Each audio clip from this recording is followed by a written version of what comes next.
समस्त मातंग समाज સુરત શહેર આયોજિત લોક શાહીર સાહિત્યકાર અન્નાભાઉ સાઠેની 104મી જન્મજયંતિની ઉજવણી નિમિત્તે શોભાયાત્રા મોરા ભાગળ સુરત ખાતેથી અન્નાભાઉ સાઠેના ફોટો ઢોલ નગારા સાથે નીકળી હતી, જેમાં મોટી સંખ્યામાં માતંગ સમાજના ભાઈઓ બહેનો મોટી સંખ્યામાં જોડાયા હતા। શોભાયાત્રા વિસ્તારમાં ફરી ભાણકી સ્ટેડિયમ મોરા ભાગળ સુરત ખાતે અભિવાદન સભામાં ફેરવાઈ હતી। मुख्य मेहमान तरीके नगरसेवक कुणालभाई सेलर, मातंग समाज सुरत शहर अग्रणीओ प्रकाशभाई कांबळे, देवाभाई कठरे, सिद्धार्थ जामदेकर, संतोषभाई बलसाने, जीतूभाई पगारे, ज्ञानेरभाई सूर्यवंशी, लखनभाई गायकवाड़, निलेशभाई साठे वगैरह महानुभावों उपस्थित रही। साहित्यकार लोक शायर अन्नाभाऊ साठे पोतानी शायरी लेखन द्वारा समाज में जागृति लाववा તેમજ અંધશ્રદ્ધા કુરિવાજો બંધ કરવા કરેલ કાર્યો બાબતે પ્રાસંગિક પ્રવચન કરે। समस्त मातंग समाज मित्र मंडलना कार्यकरो मोटी संख्या में उपस्थित रही कार्यक्रम सफल बनाव्यो हतो। लोक शायर अन्नाभाऊ साठे अमर रहो ना नारा गुंजा हता।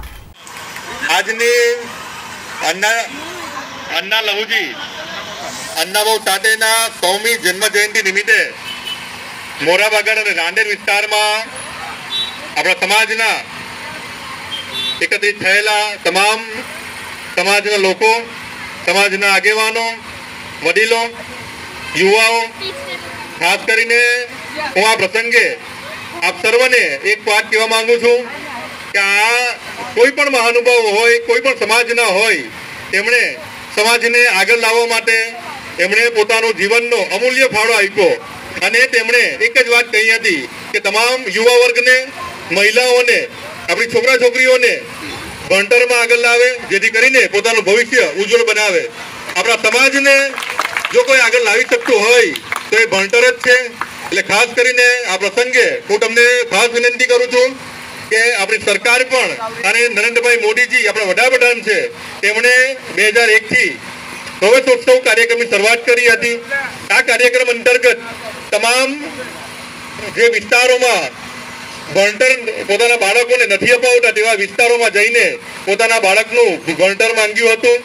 એમણે પણ જોયું હતું કે કોઈપણ સમાજ, કોઈપણ રાષ્ટ્ર, કોઈપણ પ્રદેશને આગળ લાવવા માટે शिक्षण જેવી वस्तू છે કે કોઈ આ समाजने આગળ ते 1.5 दिवसाची शाळा शिकले होते हे मला वाटतं सर्वांनाच माहित आहे, म्हणून मी सांगणार नाही।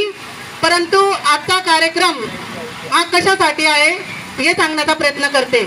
आजचा कार्यक्रम सर्वांना एकत्रित आणण्यासाठी, समाजाला एकत्रित आणून संघटन करण्यासाठी आहे असं मला वाटतं आणि भरपूर प्रमाणात समाज येथे जमा झालेला आहे, त्यामुळे मला फार आनंद वाटतो आहे।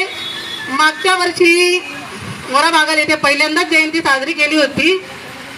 माफ करा पण काही चुकीचं बोललं जाईल तर माझा तसा उद्देश मुळीच नाही, परंतु मागच्या वेळेस जेव्हा आम्ही पहिल्यांदा जयंती साजरी केली बग्गी वगैरे पाहून मनाला खूप छान वाटलं होतं, परंतु व्यवस्था खूप छान होती, परंतु कार्यक्रम सुरू होण्याआधीच संपला असं वाटत होतं, कारण थोडा गोंधळ झाला होता। परंतु आता ॲडजस्टमेंट सर्व व्यवस्था बघून मनाला फार छान वाटलं आणि जर एका वर्षात एवढी प्रगती होऊ शकते तर प्रत्येक वर्षी यावरून जास्तीत जास्त प्रगती होईल असं मला वाटतं। होईल ना? सर्वांना विश्वास आहे ना? सर्वांमधला मातंग जागा झालेला आहे, तो 1 तारखेलाच जागा होतो मला असं वाटतं।